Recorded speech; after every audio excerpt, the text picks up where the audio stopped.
UP में योगी के bulldozer पर सवाल भी उठते हैं तो उनके समर्थक तारीफ भी करते हैं। लेकिन अब यही मॉडल नेपाल में भी चलेगा और वहां इस मॉडल को चलाने वाला 35 साल का एक युवा लड़का है जिसका नाम है बालेन शाह। जी हां, नेपाल की राजनीति में एक ऐसा चेहरा उभरा है जिसने आते ही पूरे सिस्टम को हिलाकर रख दिया। वो रैपर भी है, इंजीनियर भी है, भारतीय भी है, अब नेपाल का प्रधानमंत्री भी है। जरा सोचिए, काठमांडू की सड़कों पर बुलडोजर चल रहा है, बड़े बड़े होटल, रेस्टोरेंट और सालों से जमे अवैध कब्जे एक एक कर गिराए जा रहे हैं और ये सब हो रहा है एक ऐसे शख्स के इशारे पर जो कभी गानों में सिस्टम को चुनौती देता था और आज वही सिस्टम उसके हाथ में है। नेपाल में बालेन शाह को बुलडोजर पीएम कहा जाएगा क्योंकि उन्होंने अवैध कब्जों के खिलाफ सीधा एक्शन लिया। काठमांडू में होटल, रेस्टोरेंट से लेकर बड़े बड़े बिल्डर्स तक किसी को नहीं छोड़ा। तुकुचा नदी जो अतिक्रमण का शिकार हो चुकी थी उसे खाली कराने के लिए बड़ा बुलडोजर अभियान चलाया। यहां तक कि सरकारी विभागों के अवैध कब्जे भी गिरा दिए।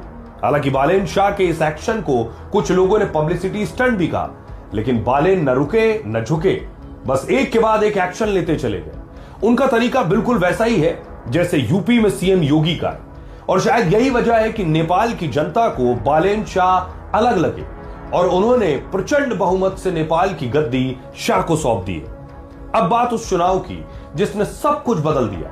दरअसल नेपाल में हुए चुनाव में बालेन शाह की पार्टी ने 275 में से 182 सीटें जीतकर इतिहास रच दिया। 27 साल बाद इतना बड़ा बहुमत देखने को मिला। पुराने दिग्गज नेपाली कांग्रेस और सीपीएन यूएमएल सब के सब पीछे छूट गए। यहां तक कि सबसे बड़ा झटका लगा जब बालेन शाह ने पूर्व प्रधानमंत्री केपी शर्मा ओली को 50,000 से ज्यादा वोटों से हरा दिया। यह सिर्फ जीत नहीं थी, यह जनता का गुस्सा था। बालेन शाह सिर्फ सख्त नेता ही नहीं है बल्कि राम भक्त भी हैं। उन्होंने रामनवमी के दिन सांसद पद की शपथ ली, फिर नेपाल के राष्ट्रपति ने उन्हें प्रधानमंत्री पद की शपथ दिलाई। लेकिन उनकी कहानी यहीं खत्म नहीं होती। दिलचस्प कहानी तो अब है। राजनीति में आने से पहले बालेन शाह नेपाल के फेमस हिप हॉप स्टार थे। 2013 में यूट्यूब पर उनकी एक सीरीज आई, वहीं से वो युवाओं की आवाज बन गए। उनके गाने सिर्फ म्यूजिक नहीं थे, वो सिस्टम के खिलाफ गुस्सा थे। नेपाल में बढ़ते भ्रष्टाचार, बढ़ती बेरोजगारी और भाई भतीजावाद जैसे मुद्दों पर बालेन शाह ने खुलकर बोला। उनका गाना स्ट्रीट चाइल्ड पूरे नेपाल में वायरल हो गया। पढ़ाई में भी बालेन शाह किसी से कम नहीं थे। काठमांडू यूनिवर्सिटी से उन्होंने सिविल इंजीनियरिंग की और फिर टेक्नोलॉजिकल यूनिवर्सिटी से स्ट्रक्चरल इंजीनियरिंग में पोस्ट ग्रेजुएशन किया है।